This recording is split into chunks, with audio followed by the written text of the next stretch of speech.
we have Colin Cameron from Profits for Partners. He's a management consultant. He has deep experience in law firm management. I'm talking like 35 years. I think that's about right. He might be horrified me sharing that with everybody, but he has deep experience. He's very clever, heck of a nice guy. He's a CPA, CA, so he's a chartered accountant. He really understands how compensation and profitability matters in a firm. And why that's relevant to students today is because they're going to come in, you're going to come in really understanding the financial models and how a law firm runs as a business, because without profit, you're not running very long as a business. I think we all understand that. So students are going to really understand coming in why it matters, but we're also going to set them up for future understanding of how the financial compensation models work, so that they have future success. So it's kind of a two-pronged effort here. Yeah, super exciting. Yeah, so I can't wait for you to hear from him. I think I know what he's going to talk about, so I'm excited. Okay, let's get Colin going. Welcome to the Lawyer Launcher Podcast. Hello, friends. I'm your host, Susan Van Dyke. If you're a law student or a new lawyer eager to launch a successful career, you're in the right place. Drawing on more than 25 years of experience, I'll demystify the business of law and help you understand just what it takes to succeed. With my co-host, Johanna Mills. Hello there. We'll empower you, help build confidence, and reduce anxiety. Our experts will share tips and advice, and I can't wait for you to hear from them. Now, let's dive in. Colin, it's great to have you here. The value that you're going to bring to students today is going to be great. And I know you and I have worked a lot together, and I know the value that you bring. And I wanted to just start with getting students to really understand initially getting into a law firm, what are the basic law firm financial/economics they need to understand. And then I'd love for them to have some future view of what it looks like in the future, because you and I both know that even a lot of partners don't stop and learn this content. So for our students to have it now and in the future is going to really set them up for success. So my first question to you is what are the basic essentials that you think students need to know coming into a firm so they have context of law firm financials? Yeah, so I find it really helpful to start with David Maister's 5 profitability levers for law firms that he talks about in his book, Managing the Professional Service Firm. And so what those levers are rates, leverage, utilization, margin, and realization. And I'm just going to give a quick overview of each of those levers. So it gives a bit of context for you coming into a firm and understanding how these different levers work. Because as you mentioned, many partners aren't aware of how some of these things work. You're probably going to know more than the partners once. Well, exactly. And why they matter. Understand these concepts. Sorry, Colin, I overlapped you there, but not only what they are, but why they matter, right? And so how they can start using them in their practice going forward. By the way, just before you go on, David Maister's books, we'll put a link in the video to his material.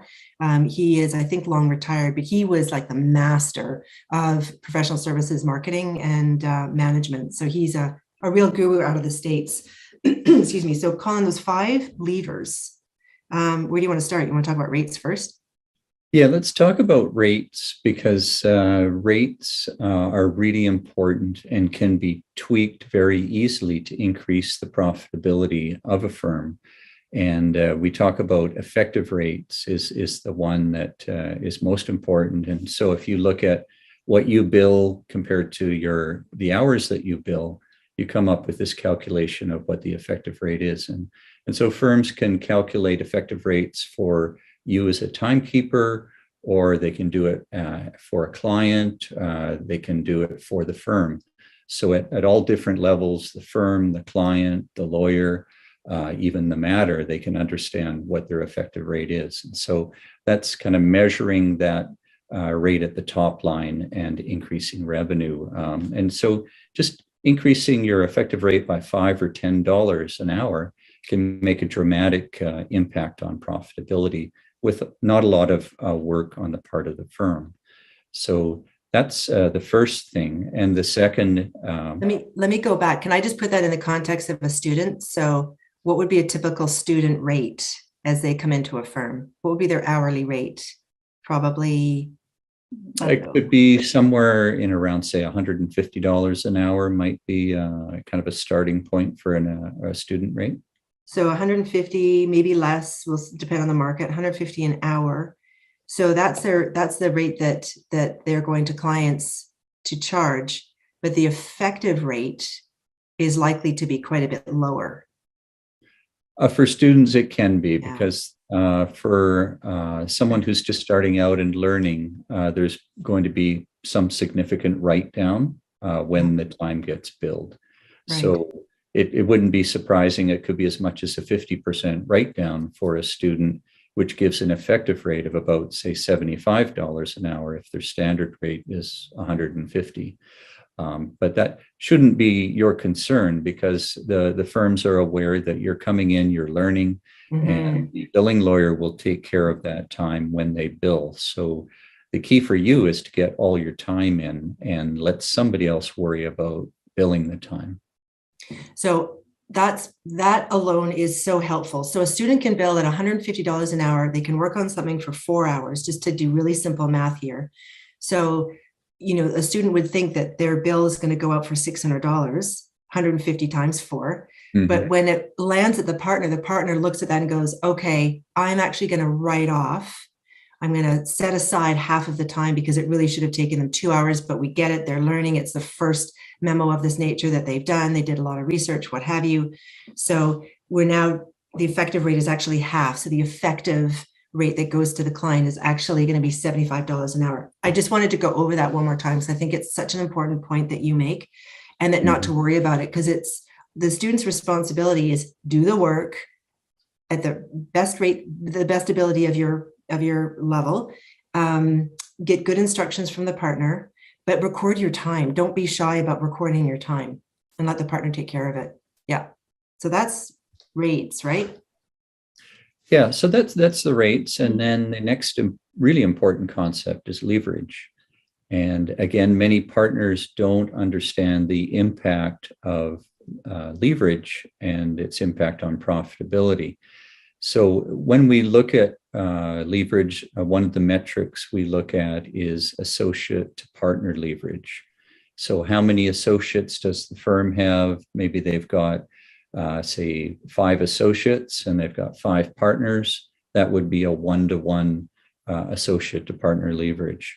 And that is the typical firm that we deal with, would be that 1-to-1 associate partner leverage. Now, some firms that are looking at it in a way that they want to increase their profitability, or they have a practice that can justify having more leverage, might be a practice like personal injury, or a practice like commercial real estate, where they can actually then start to lever to paralegals as well as associates. And so you can increase your profitability dramatically just by increasing your leverage. And that can also work for the partners themselves. So if there's fewer partners, more associates, there's going to be more of a pie for the partners to share. And it's, can be a much more efficient way to convert revenues into profits. So leverage is really also about pushing the work down, either to associates, to staff, to paralegals, pushing it down. And your example of personal injury is a good one, where it's very, is very systematic. It's mostly predictable, and you can really get a lot of staff support for that kind of practice. So that's a great example. Yeah. Okay. So leverage, that's a good one. What's next? Utilization is next. Utilization, yeah. So your average firm in BC would be about 1,400, 1,500 billable hours, but many firms don't reach that number. And the key to that number is that's where associates can be profitable, because you have to cover off your overhead, and you have to cover off the associate salary. And then there has to be some profit margin left over. So in order to create that profit margin, you need to be creating about 1,400, 1,500 billable hours for the associates for them to be profitable and then help make that leverage situation that we just talked about, make that work. Because if you're down around 1,100 or 1,000 hours per associate, the leverage won't help increase the profitability of the firm. So that's another key concept in terms of how these profitability levers interrelate to each other. And not to get too complicated, but what you're talking about is actually build, no write-offs, actual time that actually gets billed and paid by a client. So those 1,400 hours, in effect, actually could take somebody easily, 1,800, 1,900 hours to actually get to the 1,400 hours of billed time. It depends on the firm, but yes, it's possible, say in a personal injury practice, it depends what the end result, what the settlement is for. Yeah. You could put in twice as many hours. Yeah. What you eventually, bill it, get settled at. Yeah. And it depends on the practice, whereas maybe an area like commercial real estate or other commercial work, you're probably, closer to, realization of almost 100%, which we'll talk about in a minute. So. Yeah. Okay. So I just want to underscore that this is build time, not what we were talking about before, where you record the time and it gets written off. But this is build time of 1,400 to 1,500 hours. Yeah. Yes, it's effectively collected billings. Collected. Yeah. So you bill it and you get the client pays the full bill. Yeah. Yeah. Excellent. Okay, so that's utilization. And are you going to realization next? Let's talk about realization, because again, I hinted at that if you're billing close to what your standard rate is, you're getting 100% realization. And if you're again that example we had where you're at 150 and then end up with an effective rate of 75, your realization is only 50%. And so the importance of that realization and that where we're talking there is billing realization, that is almost a comparable to profitability, a very rough measure of profitability when you're able to achieve realization of 50 or 70 or 100%. So 100% realization is much more profitable work than work that's coming through at 50 or 70 or even 80%. So it's really important that you're getting that realization up to around ideally 95% of the standard rate that you're billing clients at. And that's high for a firm, 95%, but that would be great. But it's actually average. 95%. If you took the entire population, say of BC firms as an example, it's around 95% is the realization. Right. And then some firms might from there go to 90% on collected, but it's a fairly high amount. And keep in mind, you've also got large firms and small firms all mixed into coming up with those numbers. So maybe smaller firms, they might have a lower realization, more like 80, 85, 90%. And it depends on the area of practice as well. Yeah, right. So realization, so we want, it's realistic that coming into a firm, you could work 10 hours, even associates, you could work a 10-hour day and only bill 5 hours, let's say, maybe 6 hours, depending on the kind of practice and the kind of files that you're working on. So I think that's important for people for students especially to know, because you're going to have a lot of time written off. But it would be nice if there was a target. It just occurred to me, it'd be nice if when students came in, they had a target to say, not to worry, we think your realization rate should be 50%. It's going to be in and around probably 50 to 60%, and that's okay. Just keep recording your time. Yes, for sure. Yeah, targets are good. Everybody likes to have a target and know what they're shooting. A reasonable target. Yeah. And then is margin the last one? Yes, margin is where you look at net income for the firm as an example compared to its revenues. So normally firms would average around somewhere between 35 and 45% net income compared to their total revenue.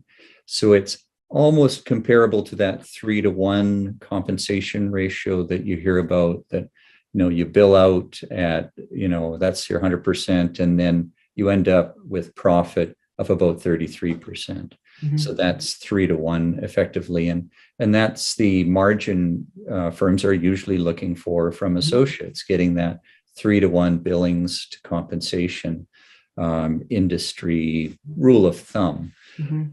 But unfortunately for firms these days, because associates are in such high demand and they're asking for higher salaries, and we're talking pretty big numbers that they can command. So now we're not getting that profit margin, that 33% profit margin. It's getting cut down significantly because associate salaries are growing as a piece of the entire pie. Yeah, shrinking. The profits are shrinking a bit. Things are getting Yeah. tighter. Yeah. Well, that's a great overview, Colin. I think that the takeaways there, bill your time, make sure, or excuse me, record all of your time. Let the partner, decide what goes forward to the client. And you've given some really good future definitions, which may not be meaningful yet, but great for them to know what these are and pay attention to them increasingly as they move through their practice. I think that's great. There was a time, so you started in law a little before me. I started about 25 years ago. And I can say that when I started, law firms didn't all think of themselves as a business. It was still very traditional. It was still a field that was very much seeped in tradition and precedence, and which was lovely. But there was a bit of a shift, right, into really understanding as marketing certainly came into play, and as people were hiring COOs and others. When did you see that in your career, when firms started to see themselves as a business and start to shift their thinking and their operations? Yeah, for me, I started in the 80s, and at that time, firms were just starting to think about things like alternative billing and fixed fees and things like that. Yeah, and it really right. didn't become popular till much later for many law firms, although accounting firms have been doing this for years. They do all their audits with fixed fees and alternative billing. But probably around the 90s, I started to see, and coincidentally, when David Maister published his book, Managing the Professional Service Firm, that started to identify profit per partner as a metric for firms to be targeting. And the American Lawyer started producing a survey of the top 100 law firms in the States, in terms of what their profit per partner was, what their revenue per partner was. And we all sat back and were amazed when we saw numbers like, wow, 3 million a partner, 4 million a partner, profit per partner. And that's when I think a lot of firms just kind of stood up and took notice and went, oh my God, look at the kind of profit you can create in a law firm. And how do they do that? And then he started to understand and learn through various consultants who were on the scene, Brad Hildebrandt and Bill Cobb and Gary Garrett of Pensa Consulting, and they brought this new information about how to run your firm like a business, and people could see in the American Lawyer surveys, well, oh my God, look what's possible. And then you had firms really start to you created national firms in Canada as well as the United States. International firms started coming. So to me, it was all happening in that kind of the 90s and then into the 2000s, where then it got even bigger, and Norton Rose came in and took over Ogilvy and McLeod Dixon, and international firms started arriving on the scene. Well, I think as you say, firms started to pay attention to the profits that were happening south of the border. We're in Canada, so south of the border first. And they were paying attention to how did they actually do that, and what were the management models that they were using to achieve those profits, and what did they need to do. So I think there was a slow adoption of what was happening south of us, which was slow, right? I mean, firms aren't known to be super innovative really quickly, but it was slow. So you and I both started to see in the early parts of our career, other professionals coming. Now, I hate the word non-lawyers, but I'm going to use it. You're going to laugh at me, but I'm going to use it. Johanna's smiling. Other professionals coming in to support the business of law, that weren't lawyers or paralegals or assistants. They were on the what I call the business services side of a law firm. And you were probably one of the early ones to see that, where we saw perhaps partners spending too much time on human resource matters. And human resource matters are really important, but does it take a partner to step away from their client work to work on human resource issues? Right. So then firms got smart and they went, we gotta hire a human resource professional who's really good at this, can do it at a lower cost for the firm. Right. So did you start to see, I can't remember what was happening for you early on in those years, but did you start to see that evolving? Yeah. Firms really started to think about the concept of leverage, which Meister as one of the consultants was really promoting, and they started to understand, does it make sense for a partner at $800 an hour to be trying to handle, what color the paint's going to be on the walls and dealing with staff issues. And they realized that, no, I should be spending more time on business development. I should be bringing in those high quality, very profitable clients, and I should be doing very high level legal work instead of all these administrative tasks that are much more productively done by business professionals, whether they're HR or IT, and chief operating officers started to become more in vogue as compared to just an office manager. Now you had C-level executives, you had CMOs and COOs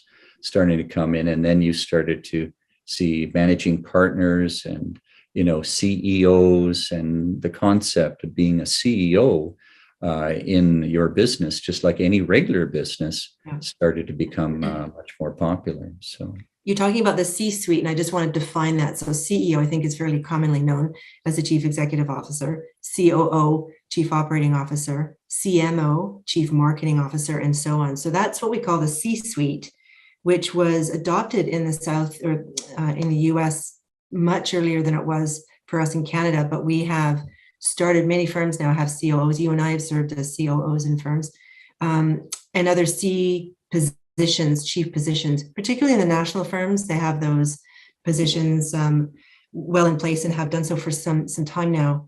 And as we're talking about those business professionals coming in, doing a good job, releasing the partners, otherwise known as business owners, from some of the, operational responsibilities, so they can focus on client work, is classic to any business owner. Once you achieve a level of maturity in your business, you achieve a level of success in your business, you're in a position to delegate work to people who can do it at a lower cost. But in many cases, they can do it better because they're, disciplined in that area, do it better than a partner can do it. So the model really makes a lot of sense. So in terms of governance, and we touched on this just for a second, but the governance of firms, Colin, can you kind of take us through the common structures, just really at a high level, so students have an idea of what they're coming into? Sure. So often small, mid-sized firms would be operating as pretty much as a democracy.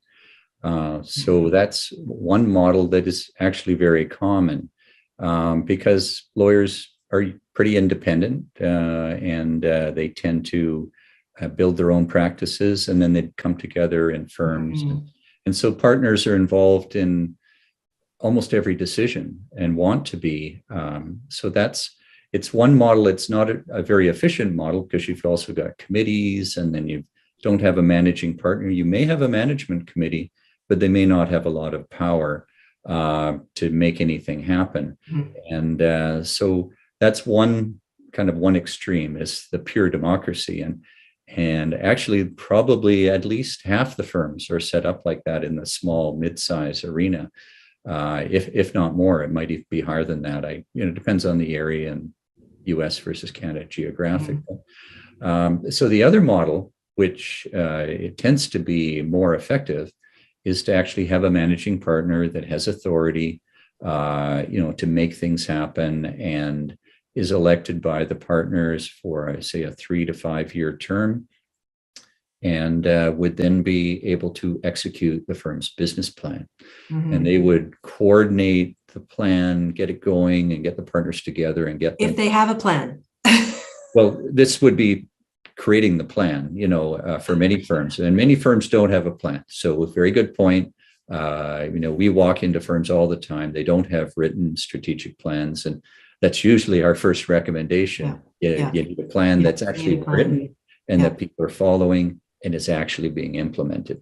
So there's different levels of that in every firm. Lots of firms may also do plans, but up on the shelf never happens. And so then you have to figure out how it gets executed. And that's where this other more centralized structure with a managing partner and maybe an executive committee, directing the managing partner in the execution of the plan works a lot better than having a pure democracy, which is not working for many firms and takes some time to trust to give someone the authority to do these things. Right. So you'll have an executive committee, a managing partner who's elected, who's typically a partner, who allocates some time to firm management in that role. Sometimes they're practicing law. Most often they're practicing law as well as managing the firm for a period of time. As you said, I think it's 3 to 5 years. That's very typical. And then practice groups, pardon me, in many firms, mid-size and larger, typically will have practice groups underneath the managing partner who are, solely concerned with that area of law. And then, you and I have seen a lot, Colin and I, we've worked on a lot of firms and a lot of different structures, and we've seen a lot of different things, but commonly we'll see those practice groups. Sometimes we'll see departments, litigation departments, solicitors department all led by leaders, right? So the interesting thing that has evolved is the leadership training and needs of those partners or senior associates in leading those efforts. Which is a great part of their succession plan, right? But going back to the extreme, Colin, you've got the democracy. Often they have a managing partner or somebody who's in charge. And on the flip side, national firms, they've got the C-suite, right? They've got the executive committee. They've got the managing partner. What am I missing? The departments, the practice groups, and then a whole suite of business services people, right? Yeah, it's very extensive, just like a large corporation and large national and international firms. And so, they're making the best use of all the resources. They're using leverage. They're using all the techniques, the profitability levers that we discussed earlier. Yeah, it's fascinating. It's fun to pull it apart and look at it. And I know you and I are trusted by clients to do that. And it continues to be really fascinating. Any last tips for students? Anything that we've covered a lot of ground. We've talked about, the financial essentials coming into a firm. You took us through that. When did we consider a law firm a business? You took us through that. The other professionals in a law firm, including the C-suite, the governance. The other thing that you emphasized too, which I think is really important, is record your time, all your time. Let a partner deal with what gets billed, what doesn't get billed, but record all of your time. That's really just good habits right from the get-go. Anything else that we've missed, Colin? Well, I guess it's something for the future. So when you look at firms and what really makes them tick and how things happen and how you create profitability, it's becoming a business developer.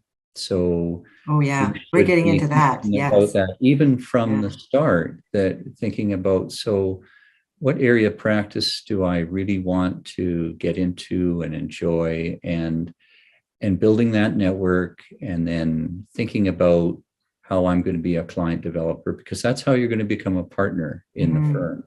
And when firms look at, how they compensate their partners, the people at the top of the heap are going to be rainmakers. They're going to be client developers. And that's what's expected from partners.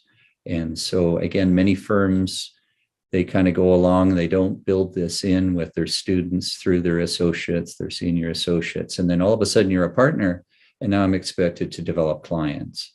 So you should be thinking about that, whether it's your own practice or whether, you're eventually going to have your own firm, or whether it's, another firm, or the same firm that you article with, you're going to be a partner in, or even as in-house counsel, understanding, the people that you're dealing with and what their motivations are, understanding that, this need to develop clients and ideally, be a client developer. You have to do it all as a partner, and you need to do the client development to be an equity partner in a firm. And so that is what you're really reaching for, is that equity partnership. And you can really have a great career that way.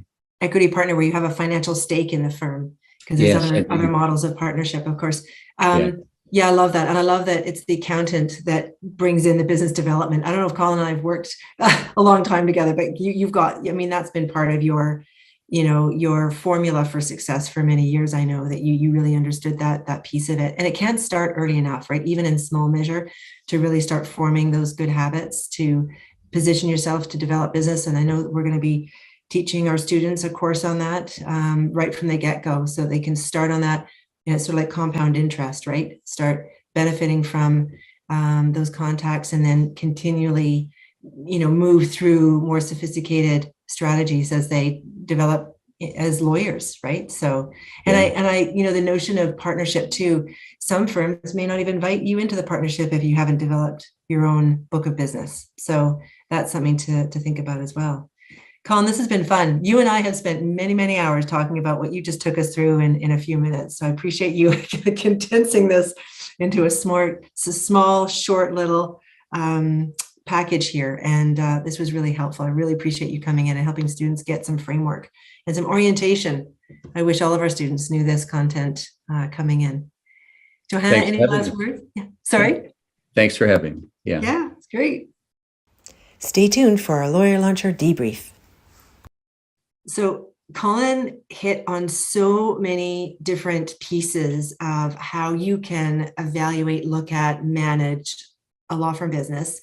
And I'm pretty sure we gave you all more than what is needed. But I think it's going to be one of those things that when you revisit it, having recorded time, having looked at bills, having kind of get into the mix of a law firm business, you're going to come back, I think, and look at some of those pieces and go, okay, let me bring, what's a good example? Effective rate. What was that again? And then you're going to start to uncover all of these pieces and gain greater understanding and greater learning as you and I have done that, Johanna, where we've gone, you know what, now I have context for this new information, and I can go back and do some learning and bring it forward. Do you know what I mean? I do. When I come into a new situation, even if it's something I don't need to know, I kind of want to know, at least from a high level, because it just gives me that lay of the land and some context.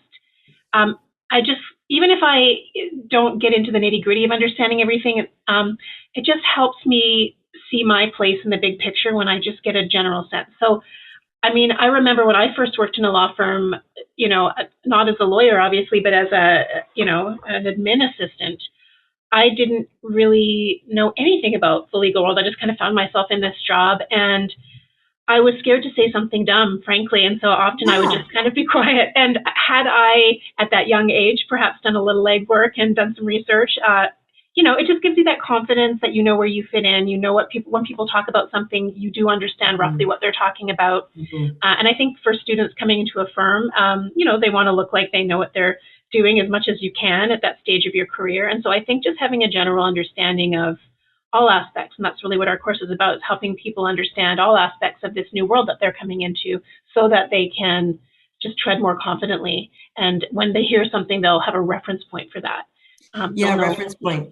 Yeah, I love that idea. And even to sit down with maybe a manager of accounting or a practice group leader or the finance partner, the partner that is responsible for firm finance. It's frequently a position that they give to a partner, a responsibility they give to a partner, to take them for lunch and go, I heard this podcast about realization rates, utilization. Do you know anything about that? Because as a student, you get a complete pass to ask, as far as I'm concerned, any question, because you're learning. And it's such a great demonstration of being an energized, eager, enthusiastic learner, is to go and seek out people you can continue learning from. So to take some of these nuggets, even if you don't understand them with any degree of depth, to grab that finance partner, to grab that accounting manager, to grab whoever you think has a little iota of depth in these areas, and to continue to kind of pull on the threads and to bring them into your own experience so that you can not only understand them, but actually really lean into how the data is going to work for you. And origination of work, which we really didn't get to That's where you are actually identifying new work for a firm, and you as a lawyer get credit for bringing in new work. That's another formula, and it's very rewarding to do that financially in most firms. Yeah. So yeah, and that's where partners really, the longer you're with a firm, the more work you can bring on and then pass down. You're still getting 100%. basically paid, remunerated for that work you brought in, and you're not even doing the work. And here's the thing. I just talked to a colleague of mine who was talking about frankly, a junior associate who is sub 3 years call, who was bringing in tons of work into their firm and getting very, very richly rewarded for that work, fairly to the firm and fairly to the associate. But this associate is just on fire, bringing in work, probably having some fun doing it. Otherwise, it wouldn't be so fruitful, and getting rewarded even at a junior level. So it's not necessarily reserved only for senior lawyers. It can be done at any level. Students, I mean, even admin people bring in, I don't mean to sound dismissive, but admin people also are known to bring in work as well. Not only are you rewarded financially, but you also become more valuable to a firm. So that gives you a little bit of wiggle room if maybe something doesn't go quite perfectly, if they see you as an overall asset to the firm because you're bringing in that work. Not that you're expected in a junior level typically to bring work in, but it just gives you that little extra foothold. Well, if you're showing some interest and some success in business development early on, the firm will pay attention. They will notice. And frankly, partners who are the rainmakers of firms who bring in the most work are very powerful people in a firm. Yeah. That's just the reality. And the one thing Go ahead. The one thing that Colin mentioned towards the end about business development is really, and what you're saying here too, is that just how important relationships are at every stage. So when you're talking about going to the accounting person, finance person, or whoever it is in the firm that you think you can learn something from, just building those connections and those relationships will be so valuable as you go through your career. Just that mindset of curiosity, really, and not being afraid to make a connection. I've talked to students and junior associates who are just really hesitant. They didn't want to bother anybody. And I said, as one of the first things you do while you're here is, why don't you just start reaching out and start with the most junior people for that coffee, and just build up your confidence. And most people are delighted to meet up. They may not be able to meet up with you this week. It might be a month from now, but they're more than happy to, pay forward some knowledge about what they do and talk about themselves and their career. And that's so helpful for you, and it feels good for them, and it's just a win-win. And I wish younger or more junior students would have more confidence in that area, and hopefully we can help them get there. I think that's a great point. And it doesn't mean to say that you have to invite the director of finance out for coffee or for lunch, because he or she may be really very, very busy. Some might make time. Might be the manager. It might be, a more junior person in the accounting team. So, just get your edge where you can. But I think that's a really important point that you just made. And I love that. And for Colin to wrap us on business development was just a beautiful thing. I was not expecting that. I like him even more. I was not expecting that. That was awesome. Excellent. Great. All right. We've got some tools now. So we'll go off, and hopefully our students will be successful with that as well. Yes. I'll see you at the next one.